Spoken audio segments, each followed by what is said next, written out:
உயர் மதிப்பு கொண்ட பல பயிர்களின் சாகுபடியை ஊக்குவித்தல். ப்ளூபெர்ரி, ரம்பூட்டான், லிச்சி, டிராகன் பழம், அவகோடா, கிவி, மங்குஸ்தான், பேசன் பழம் போன்ற உயர் மதிப்பு கொண்ட பழங்களின் நுகர்வு பொதுமக்களிடையே அண்மை காலங்களில் அதிகரித்து வருகிறது. இப்பழங்களை நமது விவசாயிகளின் தனி பயிராகவும் ஊடு பயிராகவும் 930 ஏக்கரில் சாகுபடி செய்திட 1,87,00,000 ரூபாய் நிதி ஒதுக்கீடு செய்யப்படும். இதை தவிர தாய்லாந்து இனிப்பு புளியையும் KLD HRMN 99 போன்ற குளிர் பிரதேசம் இல்லாத பகுதியில் விளையக்கூடிய லோச்சில் ஆப்பிள் ரகங்களையும் தமிழ்நாட்டில் விவசாயிகளிடையே அறிமுகப்படுத்த அனைத்து நடவடிக்கைகளும் மேற்கொள்ளப்படும். மானாவாரி நிலங்களில் புளி சாகுபடி ஊக்குவிப்பு. தமிழ்நாட்டின் வறட்சி மற்றும் பாசன நீர் பற்றாக்குறை அதிகம் காணப்படும் பகுதிகளான தருமபுரி, கிருஷ்ணகிரி, ராமநாதபுரம், தூத்துக்குடி, திண்டுக்கல், திருச்சி உள்ளிட்ட மாவட்டங்களில் விவசாயிகளின் வாழ்வாதாரத்தை மேம்படுத்தும் வகையில் நீடித்த மற்றும் நிலையான வருமானத்தை வழங்கக்கூடிய மாற்று பயிர்களை ஊக்குவிப்பது அவசியமாகும். அந்த வகையில் ஆண்டுக்கு 500 முதல் 700 மில்லிமீட்டர் மழை பொழிவிலும் வறட்சியை தாங்கி வளரும் உயர்தர ஒட்டுரக புளியமர பரப்பு விரிவாக்கத்திற்காக ஹெக்டருக்கு ரூபாய் 20,000 வீதம் 5 ஆண்டுகளில் 1250 ஏக்கரில் 1 கோடி ரூபாயில் நிதியில் புலி சாகுபடி ஊக்குவிக்கப்படும். நடப்பாண்டில் 20 லட்சம் ரூபாய் மாநில நிதியில் 250 ஏக்கரில் இத்திட்டம் செயல்படுத்தப்படும். குன்னூர் பழவியல் நிலையத்தில் புதிய ரகங்கள் அறிமுகம். நூற்றாண்டு பழமையான குன்னூர் பழவியல் நிலையத்தில் ஆப்பிள், பிளம், பீச், பேரிக்காய், கிவி, வெண்ணெய் பழம், பெர்சிமான் போன்ற பல வகைகளின் புதிய ரகங்கள் அறிமுகப்படுத்தப்பட்டு மரபணு தொகுப்பு 75 லட்சம் ரூபாய் நிதியில் உருவாக்கப்படும். இதன் வாயிலாக குளிர் பிரதேச பகுதிகளுக்கு தேவையான புதிய ரகங்களின் நடவு செடிகள் உற்பத்தி செய்து விவசாயிகளுக்கு வழங்கப்படும். காளான் உற்பத்தி கூடங்கள் அமைத்தல். சிறிய இடத்தில் குறைந்த செலவில் அதிக வருமானம் தரக்கூடிய காளான் வளர்ப்பு முக்கிய சிறு தொழிலாகும். உடல்நலத்திற்கு தேவையான புரதம், நார்ச்சத்து போன்ற முக்கிய ஊட்டச்சத்துக்களையும் அசைவ உணவிற்கு இணையான சுவையையும் காளான் தருவதால் நாளுக்கு நாள் இதன் பயன்பாடும் தேவையும் அதிகரித்து வருகிறது. தடையில்லாமல் நுகர்வோருக்கு காளான் கிடைக்கப்பெறும் வகையில் காளான் வளர்ப்பினை ஊக்குவிக்க கிராமப்புற இளைஞர்களுக்கு, பெண்களுக்கு 2026-27 ஆண்டில் 50 சிறிய அளவிலான காளான் உற்பத்தி கூடங்கள் 50 லட்சம் ரூபாய் நிதியில் அமைக்கப்படும். கிழங்கு வகை சுவை தாளித பயிர்கள் பரப்பு விரிவாக்கம். கமல், மஞ்சள், முளை, இஞ்சி என்று பட்டினப்பாலையில் பணப்பயிராக குறிப்பிடப்படும் மஞ்சளும் இஞ்சியும் பழந்தமிழின் உணவில் சுவை ஊட்டியிருப்பதை அறிய முடிகிறது. இச்சிறப்பு வாய்ந்த மஞ்சள் இஞ்சியுடன் பூண்டும் கிழங்கு வகை சுவை தாளித பயிராக தமிழ்நாட்டில் சாகுபடி செய்யப்படுகிறது. இவற்றிற்கான தேவை உணவில் மட்டுமல்லாமல் மருத்துவத்திலும் பெரிய அளவில் இருப்பதால் உள்நாட்டு மற்றும் அயல்நாட்டு சந்தையில் பெரும் பங்களித்து விவசாயிகளின் வருமானத்தை கணிசமாக உயர்த்துகின்றன. எனவே கிழங்கு வகை சுவைதாளித பயிர்களின் சாகுபடியை ஊக்குவிக்கும் வகையில் 2026-27 ஆண்டில் 2500 ஏக்கரில் 4 கோடி ரூபாய் நிதியில் இவற்றின் பரப்பு விரிவாக்கம் மேற்கொள்ளப்படும். வெங்காய சேமிப்பு கிடங்கள் அமைத்தல். வெங்காயம் பருவகால பயிராக இருப்பதால் ஆண்டு முழுவதும் நுகர்வோருக்கு அவை தொடர்ந்து கிடைப்பதை உறுதி செய்வதற்காக போதுமான சேமிப்பு வசதிகளை உருவாக்குதல் இன்றியமையாததாகும்.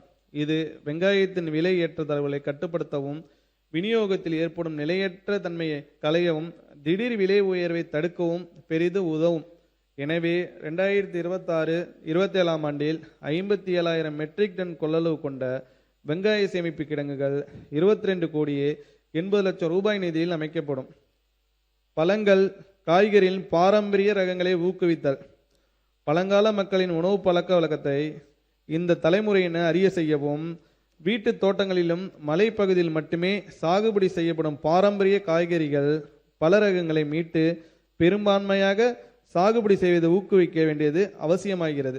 2026-27 ஆண்டில் செங்கவருக்கை, வெட்டையன், சூரங்குடி வெட்டையன் போன்ற மாரகங்கள், பன்ருட்டி பலா, முண்டன் சக்கை, செம்பருத்தி போன்ற பல ரகங்கள், மட்டி, நமரன், சிறுமலை, விருப்பாச்சி, லாடன், உதிரன் போன்ற வாழை ரகங்கள் மற்றும் பாரம்பரிய காய்கறி ரகங்களை விவசாயிகள் சாகுபடி செய்வதை ஊக்குவிக்க 3,88,00,000 ரூபாய் நிதி ஒதுக்கீடு செய்யப்படும். மருத்துவ பயிர்கள் சாகுபடியை ஊக்குவித்தல். தமிழ்நாட்டில் பழங்காலம் முதலே மருத்துவ பயிர்களின் பயன்பாடு மிகச் சிறப்பாக இருந்து வருகிறது. நவீன மருத்துவத்துறையில் மூலப்பொருளாக இப்பயிர்களின் தேவையை தொடர்ந்து அதிகரித்து வருவதால் காடுகளிலிருந்து சேகரிக்கும் முறையை தாண்டி தற்போது அவை வணிக ரீதியாகவும் சாகுபடி செய்யப்படுகின்றன. மருத்துவ பயிர்களின் சாகுபடியை மேலும் ஊக்குவிப்பதோடும் புற்றுநோய் செல்களை எதிர்ப்பதில் திறன்மிக்கதாக கருதப்படும் முள் சீத்தா சாகுபடியையும் பரவலாக்கும் நோக்கில் இத்திட்டம் செயல்படுத்தப்படும். 2026-27 ஆண்டில் 1720 ஏக்கரில் 1,51,00,000 ரூபாய் நிதியில் இத்திட்டம் செயல்படுத்தப்படும். வேலூர் மாவட்ட அரசு தோட்டக்கலை பண்ணையில் கட்டமைப்பு வசதிகள் ஏற்படுத்துதல். வேலூர் மாவட்டத்தில் 85 ஏக்கர் பரப்பளவில் செயல்பட்டு வரும் அகரம்சேரி அரசு தோட்டக்கலை பண்ணையில் ஆண்டுதோறும் சுமார் 35 லட்சம் நடவு செடிகள் உற்பத்தி செய்யப்படுகின்றன. இவ்வாறு உற்பத்தி செய்யப்படும் குழித்தட்டு காய்கறி நாற்றுகள், பழஞ்செடிகள், மரங்கன்றுகள், அழகு செடிகள் ஆகியவை பல்வேறு அரசு திட்டங்களின் கீழும் நேரடி விற்பனையிலும் விவசாயிகளுக்கு வழங்கப்பட்டு வருகின்றன. இந்த அரசு தோட்டக்கலை பண்ணையில் செயல்திறனை மேலும் மேம்படுத்தும் நோக்கில் புதிய கட்டமைப்பு வசதிகள் 2,03,00,000 ரூபாய் நிதியில் அமைக்கப்படும். திருவள்ளூர் மாவட்டம் புட்லூரி மாபெரும் நடவு செடி பண்ணை அமைத்தல். திருவள்ளூர் மாவட்டம் புட்லூரி 51 ஏக்கர் பரப்பளவில் தரமான அலங்கார செடிகள், பல்வேறு மரவகை கன்றுகளை உற்பத்தி செய்து அவை உடனுக்குடன் விவசாயிகள் பொதுமக்கள் கிடைப்பதை உறுதி செய்யும் வகையில் ஒரு பெரிய அளவிலான நாற்று பண்ணை அமைக்கப்படும். இத்திட்டத்தினை 5 ஆண்டு காலத்தில் 7 கோடி ரூபாய் செலவில் செயல்படுத்த திட்டமிடப்பட்டுள்ளது. முதலாம் ஆண்டில் 3 கோடி ரூபாய் நிதி ஒதுக்கீட்டில் பண்ணையில் கட்டமைப்பு வசதிகள் ஏற்படுத்தப்படும். வட்டார அளவில் தோட்டக்கலை விற்பனை நிலையங்கள் அமைத்தல். தமிழ்நாடு அரசின் 74 தோட்டக்கலை பண்ணைகளிலும் 24 பூங்காக்களிலும் உற்பத்தி செய்யப்படும் மண்புழு உரம், உயிரி கட்டுப்பாட்டு காரணிகள் உள்ளிட்ட இயற்கை இடுபொருட்கள், மதிப்பு கூட்டப்பட்ட பொருட்கள், நடவு செடிகள், தோட்டக்கலை கருவிகள், பண்ணைகளில் உற்பத்தி செய்யப்படும் பழங்கள், காய்கறிகள், சுவைதாளித பொருட்கள் போன்றவை வட்டாரங்களில் உள்ள ஒருங்கிணைந்த வேளாண் விரிவாக்க மையங்களில் நியாயமான விலையில் பொதுமக்களுக்கு கிடைக்கும் வகையில் 100 தோட்டக்கலை விற்பனை நிலையங்கள் 5 கோடி ரூபாய் நிதியில் அமைக்கப்படும். நகர்ப்புறங்களை எழிலூட்டுதல். அரசு நிறுவனங்கள், உள்ளாட்சி அமைப்புகள், பொது பயன்பாட்டு இடங்கள், வீடுகள் போன்றவற்றிலும் சில நிழல் எழிலூட்டும் பணிகளுக்கான கோரிக்கைகளை எளிதாக பதிவு செய்யும் வகையில் தனித்துவமான இணையதளம் தமிழ்நாட்டு தோட்டக்கலை வளர்ச்சி முகமையினை டான்கோடா வாயிலாக உருவாக்கப்பட்டு குறைந்த செலவில் வீட்டு தோட்டங்கள் அமைத்தல், புல்தரைகள் அமைத்தல், அலங்கார செடிகள், பூச்செடிகள் நடவு செய்தல் ஆகிய எழிலூட்ட பணிகள் மேற்கொள்ளப்படும். இதற்கென தமிழ்நாடு தோட்டக்கலை வளர்ச்சி முகமையின் டான்கோடா நில எழிலூட்ட பிரிவு வலுப்படுத்தப்பட்டு தமிழ்நாடு எங்கும் உள்ள நகர்ப்புறங்கள் அழகிய சுற்றுச்சூழலுக்கு உகந்த பசுமை வளாகங்களாக மாற்றப்படும்.